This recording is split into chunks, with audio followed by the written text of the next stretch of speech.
Prepare-se para uma análise contundente dos fatos que estão sacudindo o cenário geopolítico e abalando estruturas. A inteligência ucraniana assumiu publicamente a autoria de ataques explosivos em território russo, mais precisamente em Vladivostok, a impressionantes 7.000 quilômetros de Kiev.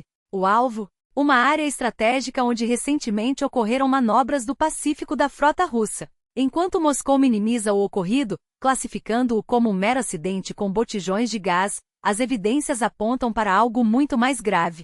Testemunhas relatam que a região estava sob rígida vigilância militar, e o local já havia sido palco de exercícios navais de grande porte, incluindo o desembarque de tropas. A versão russa, que tenta desqualificar o ataque como um incidente doméstico, simplesmente não se sustenta diante dos fatos.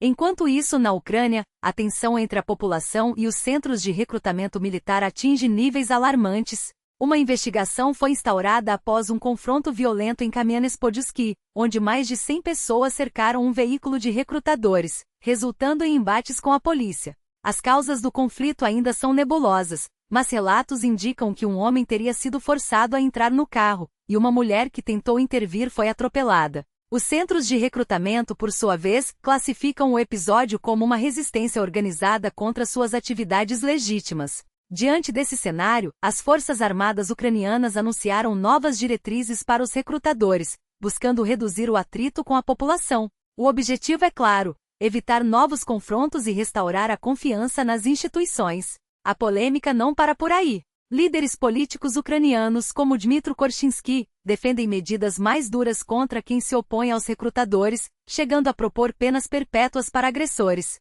A lógica é simples: sem recrutamento não há reforços para o fronte e sem reforços, a resistência ucraniana pode ruir em questão de meses. Enquanto isso, o Kremlin observa com atenção as declarações de Donald Trump, que recentemente chamou Zelensky de teimoso. A possibilidade de um cessar-fogo ou acordo de paz depende, em grande parte, da postura dos Estados Unidos, que oscilam entre endurecer sanções contra a Rússia ou recuar nas negociações.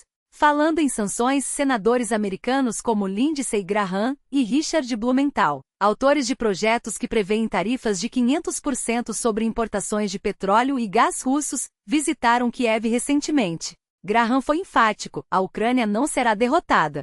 No entanto, a realidade econômica é mais complexa. Segundo a BBC, a Rússia continua lucrando bilhões com a venda de combustíveis fósseis, inclusive para países que apoiam publicamente a Ucrânia. O Ocidente, assim, acaba financiando indiretamente a guerra que tenta combater. As negociações de paz, previstas para breve, podem ser decisivas. O presidente turco Recep Tayyip Erdoğan acredita que a guerra pode terminar ainda este ano, após uma segunda rodada de diálogos.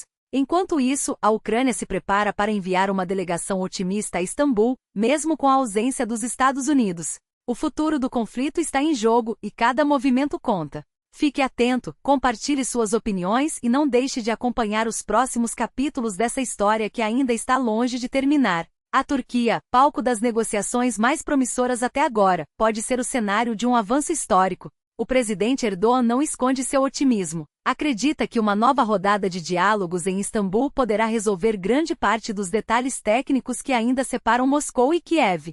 E mais, uma cúpula entre líderes, Putin, Zelensky, Trump e o próprio Erdoğan, poderia ser o ponto de virada, transformando as conversas preliminares em um cessar-fogo duradouro. Afinal, se há uma chance real de paz, ela passa por essa mesa.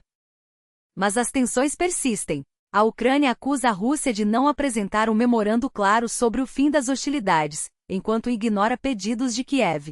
Do outro lado, Moscou vazou detalhes do documento ucraniano, revelados pelo The New York Times, um cessar-fogo abrangente cobrindo terra, mar e ar, com monitoramento internacional. No entanto, o Kremlin impõe condições duras: o Ocidente deve suspender o envio de armas, interromper a mobilização e reconhecer, mais uma vez, que Zelensky é um presidente vencido. Para Putin, a Rússia está pronta para a paz, mas também para a guerra, e suas forças, diz ele, têm capacidade para avançar pelo tempo que for necessário. A resposta de Kiev não tardou.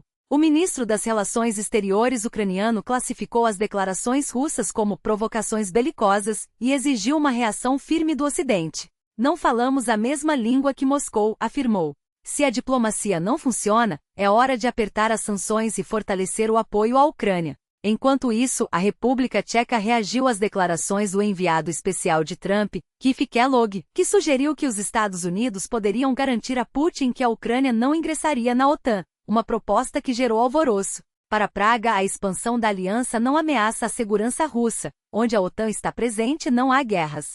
Onde não está, como na Ucrânia, a violência persiste. Mas nem tudo são tensões. Em meio ao caos, um refúgio inesperado surge no coração de Kiev, uma fazenda terapêutica de mini-porcos, criada por um casal que retornou da França para trazer um pouco de leveza à capital ucraniana. Entre porquinhos chamados Chanel, Batman e Bombom, os visitantes encontram alívio para o estresse dos bombardeios noturnos. Queríamos algo que contrastasse com as más notícias, explicam os fundadores. Esses animais têm um efeito quase mágico, acalmam, distraem, fazem as pessoas sorrirem.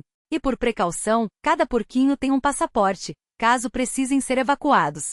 Enquanto isso, na fronteira com a Estônia, as relações entre Tallinn e Moscou atingem um novo ponto de ruptura. Após mais de um ano de negociações infrutíferas sobre a marcação de boias no rio Narva, a Estônia decidiu encerrar o diálogo, acusando a Rússia de sabotagem. Propusemos soluções, mas Moscou ignorou todas, declarou um porta-voz estoniano. A tensão é palpável. Navios são aconselhados a permanecer próximos à margem estoniana, e a presença militar na região foi reforçada. A preocupação não é nova. Já em 2022, analistas ocidentais alertavam para o risco de a Rússia usar a proteção da minoria russa na Estônia como pretexto para uma escalada, ou até mesmo uma invasão. E os problemas não param por aí. A Letônia enfrenta um impasse com Moscou sobre o pagamento de pensões a seus cidadãos residentes na Rússia. Dos 3,5 milhões de euros devidos, apenas 21 mil foram transferidos, o suficiente para cobrir apenas 9 pessoas. As pensões militares foram pagas, mas as sociais, não reclama o governo letão. Não há justificativa para o atraso. Enquanto isso, o prazo para o próximo pagamento se aproxima, e o silêncio de Moscou só aumenta a desconfiança. O mundo assiste a cada movimento com atenção redobrada. A paz está ao alcance, mas os obstáculos são muitos. E você, o que acha das propostas de cessar-fogo? Acredita que uma cúpula entre líderes poderia mudar o jogo? Como vê as declarações de Putin sobre a disposição russa para continuar a guerra? Compartilhe sua opinião, afinal, o futuro desse conflito também depende do debate. E não perca os próximos capítulos, a história está longe de terminar.